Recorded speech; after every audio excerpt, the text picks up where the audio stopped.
Saya pernah ngobrol dengan seorang teman yang berprofesi sebagai dokter. Dia bercerita betapa dakdikdukdernya para tenaga medis yang sekarang bekerja di rumah sakit. Mereka semua dalam kondisi tertekan, cemas, dan stres. Kenapa? Karena pasien-pasiennya, baik yang positif COVID-19 maupun PDP, jumlahnya semakin banyak dari hari ke hari. Dan mereka ada kewajiban merawat orang-orang yang jumlahnya seambrol itu di rumah sakit. Yang mana sebelumnya pihak rumah sakit tentu tidak mengira akan ada wabah pandemi seluas ini di 2020. Sehingga peralatan perlindungan diri pun kurang, hazmat kurang, gloves kurang, surgical mask kurang, shoe cover apalagi. Googles juga kurang banget. Makanya ada yang cerita, katanya untuk menghemat hazmat yang sekali pakai itu, ada dokter yang memakainya selama 9 jam. Nggak boleh dilepas, karena sekali dilepas, harus dibuang dan diganti dengan yang baru, yang steril. Sedangkan stok sangat terbatas. Jadi dalam 9 jam itu, dokter tidak boleh makan, minum, pipis, dan BAB. Biar APD, terutama hazmat yang sudah dipakai tidak perlu dilepas dan dibuang. Sedangkan dalam sisi lain, mereka harus menahan keringat, panas, lapar, haus, dan menghadapi merawat pasien-pasien yang saya yakini pasien-pasien itu juga dilanda ketakutan dan stres yang sangat signifikan. Pasiennya stres, dokternya sudah kewalahan, ikutan stres juga. Ya akhirnya bulet di situ-situ saja. Pasiennya nggak sembuh-sembuh, dokternya juga lama-lama capek dan ikutan stres. Yang nggak kuat fisiknya akhirnya ikutan tepar. Bagaimana cara membantu hal ini supaya cepetan berakhir? Solusinya jangan sampai sakit.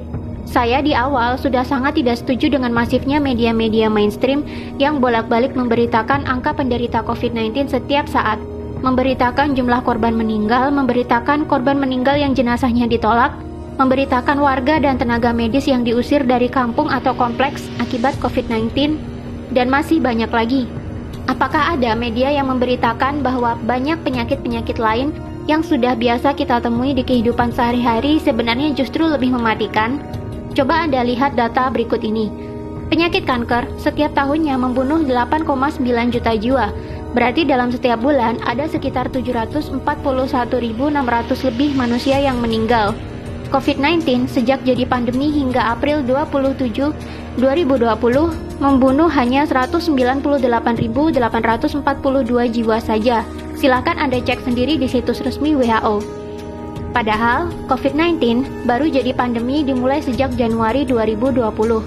Katakanlah sudah ada 3 bulan sampai sekarang, maka COVID-19 baru membunuh 66.000 orang setiap bulannya.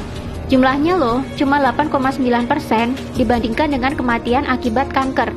Dan sekarang sudah diterapkan lockdown di mana-mana yang katanya cara ini efektif menurunkan kurva paparan COVID-19.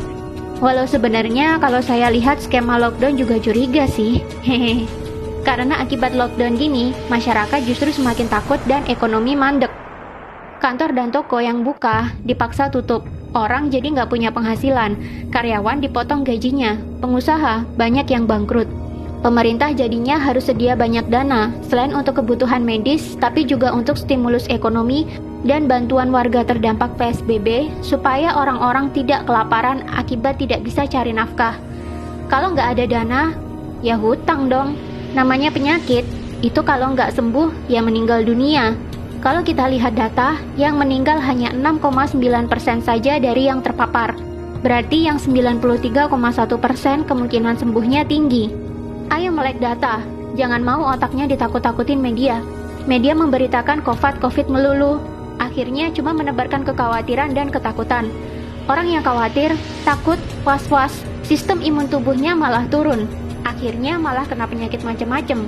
Kalau dia bolak-balik melihat berita COVID, dan dia jadi khawatir dan stres karena COVID, dia bisa saja malah kena COVID-19 sungguhan. Sistem imunnya kalah sama ketakutan dan stres. Jadi bagaimana solusinya supaya kita nggak sakit dan nggak merepotkan tim medis? Yang pertama, matikan televisi. Nggak usah nonton televisi kalau beritanya COVID melulu. Masih lebih mending kalian nonton drama Korea, walau sambil nangis-nangis kayak kecipratan bawang merah. Alihkan perhatian kalian ke hiburan-hiburan lain yang lebih menyenangkan. Nonton video-video satisfying di YouTube kek, nonton Panji Petualang kek, atau menghalurian nonton travel vlog di YouTube buat obat piknik kek. Yang kedua, selalu berpikirlah untuk happy. Happy is the key. Harus bahagia. Berkomunikasilah dengan orang-orang yang positif. Tontonlah acara humor, bermainlah dengan kucing kesayangan, bermainlah dengan anak kalian yang masih unyu-unyu, pacaranlah dengan istri. Romantis-romantisan sama istri bisa bikin hormon kebahagiaan naik loh. Sistem imun juga ikutan naik. Yang ketiga, berpikirlah bahwa kalian selalu sehat. Jangan izinkan pikiran takut sakit sedetik pun mampir di otak. Ganti doa kalian yang semula, "Ya Allah, jauhkan kami dari wabah ini," dengan "Ya Allah, sehatkanlah fisik dan mental kami, supaya kami selalu happy dan bugar." Ingat ya, kata-kata yang sering keluar dari mulut, walaupun doa sekalipun, bisa masuk pikiran bawah sadar. Walaupun ada kata tidak atau jangan di depannya, tetap itu adalah kata-kata negatif. Kata-kata negatif ya negatif. Masuk ke otaknya jadi negatif. Jadinya tubuh dan lingkungannya meresponnya juga negatif. Misalkan kalian doa, "Ya Allah, jangan ada virus di rumah saya." Malah virusnya datang beneran. Beda dengan, "Ya Allah, tolong jaga rumah ini tetap bersih, sehat, dan nyaman untuk saya tinggali bareng keluarga." Maka rumah kamu akan jadi demikian. Selalu ucapkan kata-kata positif dan buang kata-kata negatif. Keempat, rutinlah olahraga. Olahraga dapat memproduksi hormon kebahagiaan dan memperbaiki metabolisme tubuh. Jiwa yang happy dan metabolisme tubuh yang baik akan menghasilkan imun tubuh yang kuat. Kelima, jaga kebersihan. Sering-sering cuci tangan pakai air dan sabun, tanpa rasa khawatir. Cuci tangan karena niatnya pengen bersih, bukan karena takut COVID-19.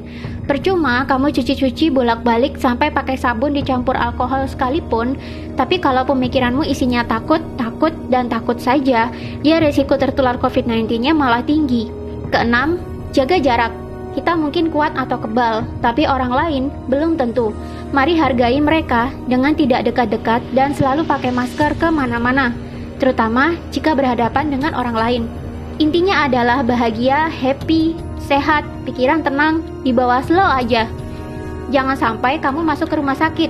Sekalinya kamu masuk rumah sakit, maka kamu akan bertambah stres, karena di sana isinya juga pasien-pasien yang lebih banyak stresnya ketimbang sakitnya. Gak usah terlalu perhatiin media. Matiin televisinya kalau beritanya gak enak melulu. Hiburan masih banyak. Ayo melek data. Jangan mau ditakut-takutin media.